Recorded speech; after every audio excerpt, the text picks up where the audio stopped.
Well, it's a dramatic story that's over a century old, and it involves two young Chinese girls and their escape from domestic violence and indentured servitude.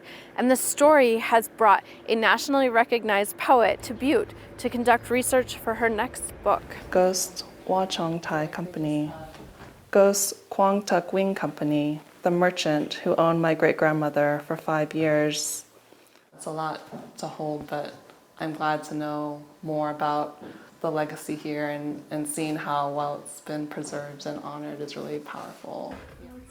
Shelly Wong was featured on the long list for the National Book of Poetry Awards in 2022. Her second book will focus on her ancestors' immigration to America. For the living in the new world. So this was Watong, and then this is I think this is his store. I think about how scared and angry she must have been. I mean, maybe I'm, projecting because I'm a thoroughly American, fourth generation. Ghost, my great-grandmother, among other Chinese slave girls, cleaning, cooking, and shopping in Chinatown.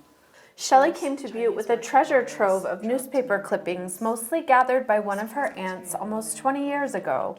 One article shows a journalist catching up with the merchant's young wife and Long Ying, Shelley's ancestor, as they stood on a platform with a Presbyterian woman and a Butte police officer just before their departure to freedom.